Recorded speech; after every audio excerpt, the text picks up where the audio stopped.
Bismillahirrahmanirrahim. Assalamu alaikum. I'm Dr. Rifat Kaisar. I'm working as consultant gynecologist at DH2 Hospital, now known as Alaitu Hospital, affiliated with the Faisalabad Medical University, Faisalabad. First of all, I'm thankful to the Matrix who provided me the opportunity of talking on a very common endocrinological disorder of the polycystic ovarian syndrome in females of the reproductive age group and its association with infertility. As you all know, that polycystic ovarian disease has become the most prevalent endocrinopathy or endocrinological disorder in our young females with the reproductive age group. So it's very important to talk about its association with infertility, which per se, polycystic ovarian syndrome, I'm not going into very details, you all are familiar with it, is characterized by oligomenorrhea or along with clinical or biochemical evidence of the hyperandrogenism, and besides that, the presence of the polycystic ovaries on the ultrasonography. As far as the its association with infertility is concerned, it has become the most prevalent cause of the anovulatory infertility. In fact, in a normal menstruating woman, there is a rhythm or there is a proper constant release of the gonadotropin hormones from the anterior pituitary. That's a follicle stimulating hormone and the luteinizing hormone, which act periodically on the ovaries and are responsible for the ovulation, usually on the day 14th in an average 28-day cycle. But in a patient with the polycystic ovarian disease, this constant release of the gonadotropins is inhibited. Rather, there is the pattern is basically the infrequent and high impulse altitude release of the luteinizing hormone, which usually mimics its presence in the late follicular phase, thus describing the raised LH value and the raised LH and FSH ratio in a patient with polycystic ovarian syndrome. The patient is unable to develop a dominant follicle, rather multiple follicles, usually of the 5 to 8 millimeters, they develop and are characterized in the form of the polycystic ovarian disease. Now, what is the pathophysiology behind this anovulation? It's Fully speaking, the exact etiology of the polycystic ovarian disease has not yet been identified.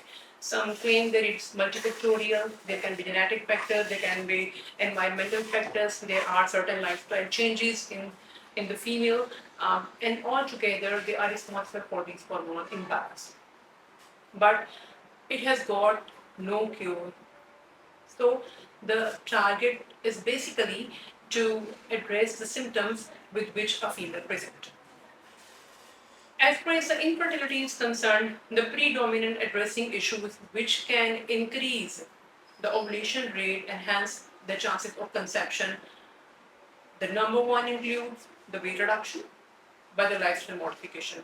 Studies claim that about 5 to 10% of the weight loss in a period of about 6 months can increase the ovulation rate to as much as 49%. The patient can menstruate spontaneously, the patient can ovulate spontaneously, and the patient can conceive even without the ovulation inducing drugs. The mainstay of pathophysiology in this and ovulation, if talking basically in PCOS, is insulin resistance.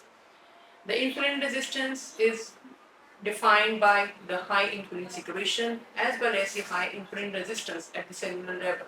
So, it per se is another cause of anovulation.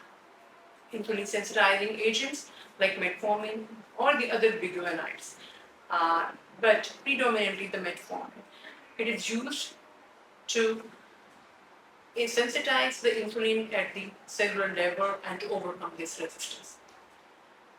The third important cheese which we can advocate our patients is if the patient fails to ovulate or the patient fails to conceive despite of the weight reduction and the use of the insulin sensitizing agents like metformin and certain inositols, then we can proceed to the ovulation-inducing drugs like clomiphene citrate and aromatase inhibitor.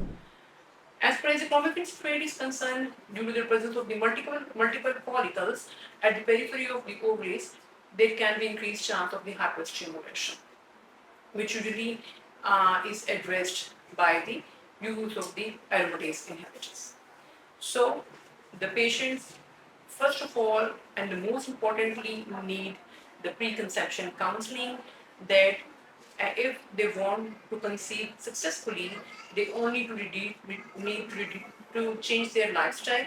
They have to reduce their weight, either by the physical activity or by the changes in their intake of the food, use low carbohydrate diet or use the diet with low sugar levels of the carbohydrates.